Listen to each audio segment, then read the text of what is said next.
Congratulations, you've managed to land your first date.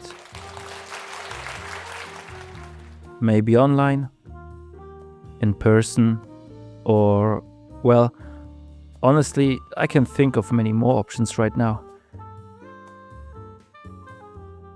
Anyway, you and your crush are exchanging flirty WhatsApp messages, getting to know each other a bit, and eventually you reach that exciting point where you actually want to meet in person.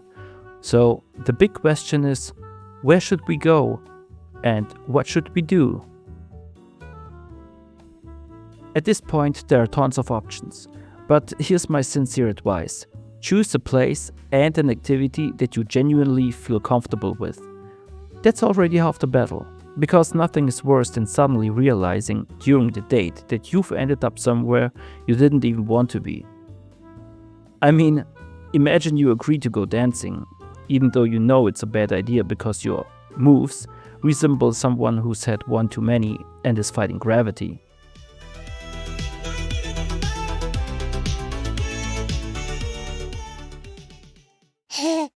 A coffee shop is a great option for a daytime date. It's kind of neutral ground for two people looking to get closer without blowing their retirement fund on a couple of cappuccinos.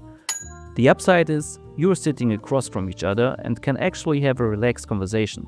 Personally, I like coffee shops with a bit of background music or ones located on lively streets.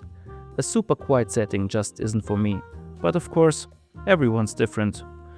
For an evening date, a cozy bar or a pub can be a great alternative. Just make sure the background noise isn't too intense. After all, you want to be able to hear what your date is saying without shouting, "What?" across the table after every sentence. And here's a pro tip. Don't get too drunk. You don't want the night ending with you under the table, unless that's your thing. If sitting across from someone during a first date makes you nervous, too much eye contact, too much pressure, then going for a walk might be a better idea. A walk is the low-budget version of "let's pretend we have a plan," while secretly hoping the weather holds up. You can't control the weather, but you can choose the location. A quiet romantic park is perfect.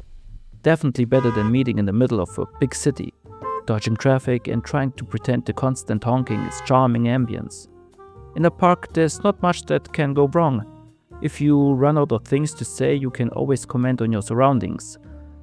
Like pointing out the duck on the lakeshore, acting like it owns the entire lake. No love, no trust, just still a flame. I don't blink when the reaper wave, cause I've been dead inside since my first close shave. No shame in the code If you are into aimless 4.6-mile walk that leave you wondering whether you're still flirting or already fleeing, then a walk is exactly your kind of date. If walking feels too chill for your taste, try something like mini golf, billiards or darts, the classic semi-contact sports of the recreational league, where the real challenge is pretending you didn't already live through all of this traumatically on your last family outing. But hey, that's part of the charm. You automatically slip into a playful vibe, and the clumsiest moments, they are actually the highlights. Like when you missed the mini-golf windmill and somehow sent your ball flying into a kid's ice cream sundae on lane 7. Not that that's ever happened to me, but you get the idea.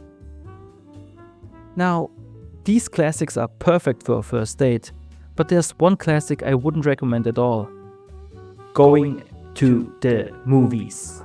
It's the only date activity where you spend 2 hours not looking at each other, not talking, and still don't remember the movie, because your brain is too busy spiraling.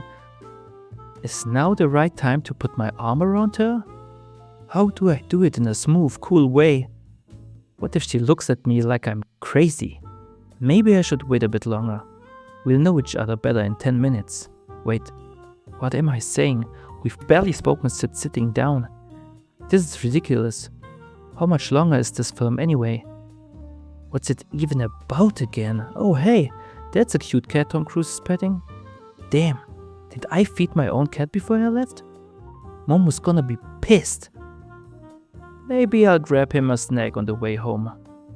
Yeah, cinema dates are not ideal, unless you see it more as an emotional test run. Do you laugh at the same scenes? Does your date chew like someone impressing their dentist? or like a jackhammer in a dental waiting room? And super important, does he eat popcorn one kernel at a time or with full-on shovel technique? My clear recommendation: keep it simple. You don't need to impress anyone. Meet at the park, go for a casual walk to break the ice, then settle into a nearby coffee shop or ice cream shop to take things a step deeper. If it's an evening date, a chill bar might be the right spot for 2 to 12 drinks, followed by a nice sobering up stroll. And who knows, maybe that late night coffee ends up happening in your date's apartment, or yours. Good luck, and most importantly, have fun on your date.